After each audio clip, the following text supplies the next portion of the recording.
তো বন্ধুরা, আজকের আমি তোমাদের সামনে চলে এসেছি নতুন এক ডিমের রেসিপি নিয়ে। তো তোমরা তো অনেকভাবেই কিন্তু ডিম রান্না করে খেয়েছো। আজকের আমি যে ডিম রান্না করব সম্পূর্ণ একেবারে আলাদা আর ভিন্ন স্বাদে, যেটা হয়তো আগে কখনো তোমরা ট্রাই করোনি। তো আজকের পুরো ভিডিওটা দেখতে থাকো, আশা করি আজকের ভিডিওটা তোমাদের খুবই ভালো লাগবে। তো বন্ধুরা, তোমরা যে যেখান থেকে আমার এই ভিডিও দেখছো, আশা করব তোমরা সবাই রাধা মাধবের আশীর্বাদে খুব ভালো আছো। তো চলো, আজকে কিন্তু 4টে ডিম দিয়ে কত সুন্দর একটা রেসিপি তৈরি করে ফেলবো, সেটাই বন্ধুরা দেখো। এইখানে আমি এই রেসিপিটা বানানোর জন্য 4টে ডিম সেদ্ধ করে নিয়েছি, আর এখন ডিমগুলোকে আমি ছাড়িয়ে নেব।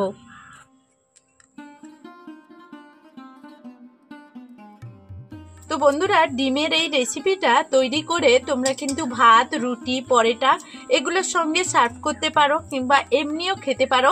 খুবই মুখরোচক একটা রেসিপি আজকে শেয়ার করতে চলেছি। তো এইভাবে আমি সবগুলো ডিম ছাড়িয়ে নেব, তারপর তোমাদেরকে দেখাবো। তো বন্ধুরা, এখন দেখো এইভাবে আমি গ্রেটারের সাহায্যে গ্রেট করে নেব এই ডিমটাকে। আমি এখানে রেসিপিটা তৈরি করার জন্য তো 4টে ডিম নিয়েছি, তোমাদের বললাম। তো এখন এই 4টে ডিম খুব ভালো করে কিন্তু গ্রেট করে নেব।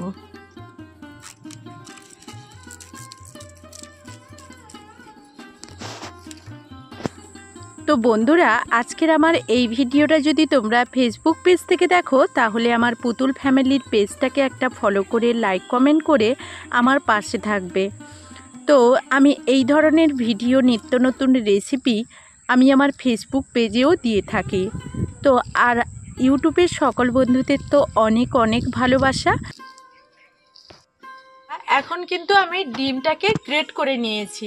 তো এখন চলো রেসিপিটা শুরু করব। একটা কড়াই বসিয়ে দিয়েছি আর গ্যাসটাও জ্বালিয়ে দিয়েছি। এখন আমি এখানে সর্ষের তেল দিয়ে দিচ্ছি, আর সর্ষের তেলটা একটু বেশি পরিমাণ এখানে দিলাম। দিয়ে তো আমি 5 ফোড়ন হিসেবে দিয়ে দিচ্ছি হাফ চামচ জিরে। তো জিরেটা একটু ভাজা হয়ে গেলে এখন আমি এখানে দিয়ে দেব কুচনো পেঁয়াজ।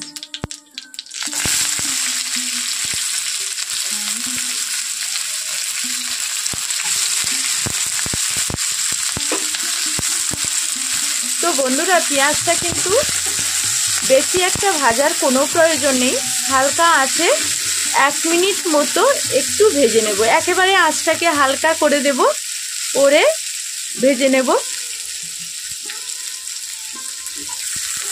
পেঁয়াজটা একটু লাল লাল করে ভাজা হয়ে যাওয়ার পর এখানে অন্যান্য মশলাগুলো অ্যাড করব। তো এখন আমার পেঁয়াজটা ভাজা হয়ে গেছে এই রকম, এর থেকে আমি আর বেশি ভাজবো না।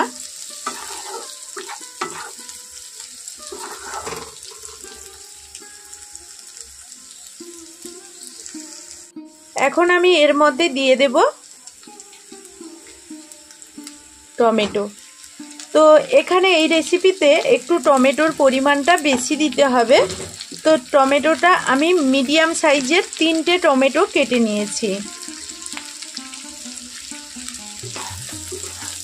তো টমেটোটা এই পেঁয়াজের সঙ্গে একটু ভালো করে নাড়াচাড়া করে নেব।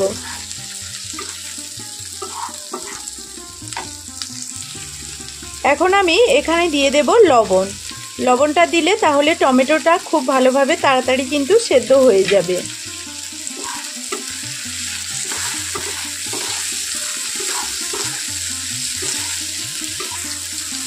এখন আমি এখানে দিয়ে দিচ্ছি, তো 4টে মতো কাঁচা লঙ্কা আমি কেটে নিয়েছিলাম, ওটা দিয়ে দিচ্ছি। তো বন্ধুরা, ঝালটা তোমরা বুঝে শুনে অ্যাড করবে। তো দিয়ে আবারও আমি সবগুলো একসঙ্গে মিশিয়ে নিচ্ছি। এইভাবে আমি পুরো রান্নাটা করে নেব। তো বন্ধুরা, ডিমের এই একঘেয়েমি রেসিপি যদি না ভালো লাগে, তাহলে কিন্তু এই রেসিপিটা একবার হলেও ট্রাই করো, অবশ্যই খুব ভালো লাগবে, কথা দিলাম। এখানে এখন দিয়ে দিচ্ছি দেখো একটু রসুন কুচি আর একটু আদা, অল্প একটু একটু দিলাম। তো তোমরা যদি রসুন আর আদাটার গন্ধ যদি না নিতে পারো, তাহলে তোমরা একটু তেলের মধ্যে ভেজে নেবে প্রথমেই। এর মধ্যেও খুব ভালোভাবে কিন্তু মশলাটা, আদা রসুনের কাঁচা গন্ধ চলে যাবে। তবুও তোমরা চাইলে কিন্তু প্রথমেই দিয়ে পাঁচফোড়ন যখন জিরে দিয়েছিলাম তখন তারপরে দিয়ে তোমরা ভেজে নিতে পারো।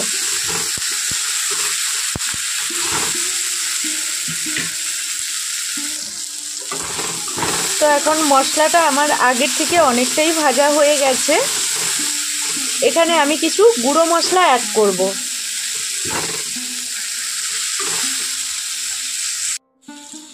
তো এখন আমি এখানে দিয়ে দিচ্ছি অল্প একটু গুঁড়ো লঙ্কা দেব। এখন আমি এখানে দিয়ে দিচ্ছি গুঁড়ো লঙ্কা। কেউ যদি স্কিপ করতে পারো, পুরোটাই তোমরা কাঁচা লঙ্কা দিয়ে করতে পারো, ঝালটা একটু তোমরা বুঝে শুনে দেবে। এখন আমি দিয়ে দিচ্ছি 1 চামচ মতো হলুদ গুঁড়ো, দিয়ে দিচ্ছি কাশ্মীরি লঙ্কা 1 চামচ। এগুলো খুব ভালোভাবে নাড়াচাড়া করে নেব। তো বন্ধুরা, এই রেসিপিটা খুব তাড়াতাড়িও রেডি করা যায়, খুব তাড়াতাড়ি চটজলদি বাড়িতে একেবারে না সময় থাকলেও খুব কম সময়ের মধ্যে কিন্তু এই রেসিপিটা তৈরি করে নিতে পারবে। তো এখন শেষমেশ আমি কিছুটা জিরে গুঁড়ো দিয়ে দিচ্ছি। তো তোমরা চাইলে কিন্তু জিরেটাকে ভেজেও দিতে পারো।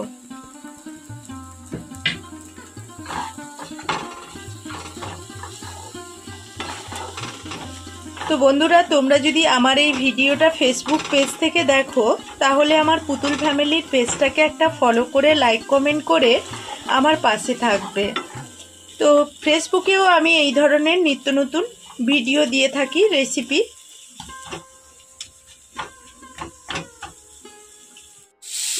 তো বন্ধুরা, এখন কিন্তু মশলাটা আমার পুরো রেডি হয়ে গেছে। আর এখন এর মধ্যে আমি দিয়ে দেব গ্রেট করে রাখা ডিমগুলো। তো ডিমগুলো দেওয়ার পর কিন্তু নাড়াচাড়া হালকা হাতেই করতে হবে, কারণ বেশি একটা নাড়াচাড়া করতে হবে না, হালকা হাতেই নাড়াচাড়াটা করে দেব। তাহলে এই রেসিপিটা দেখতেও যেমন ভালো লাগবে, খেতেও তেমন ভালো লাগবে। তো বন্ধুরা, ডিমগুলোকে কিন্তু এমন কিছু ভাজার প্রয়োজন নেই, জাস্ট 1 মিনিট মতো একটু হালকা হাতেই নাড়াচাড়া করে নেব, কারণ ডিমগুলোও ভেঙে গেলে ভালো লাগবে না, তোমাদের বললাম। আর এখন আমি ওপর থেকে কিছুটা ধনেপাতা দিয়ে দেব। তো ধনেপাতাটা দিয়ে হালকা হাতে আমি কিন্তু নাড়াচাড়া করে দেব, আর আমি গ্যাসটাও বন্ধ করে দেব। তো বন্ধুরা, এখন কিন্তু নামিয়ে নেব। আমার রান্নাটা পুরো কমপ্লিট হয়ে গেছে, এখনও নামিয়ে নেব।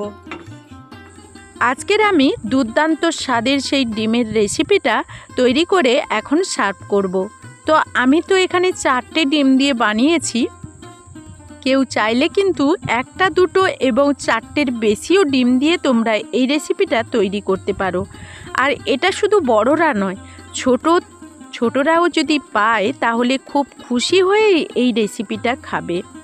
এত সুন্দর একটা মুখরোচক রেসিপি, যা নিজেরা বাড়িতে না ট্রাই করলে বুঝতেই পারবে না। তো এখনকার মতো ভিডিও থেকে বিদায় নিচ্ছি।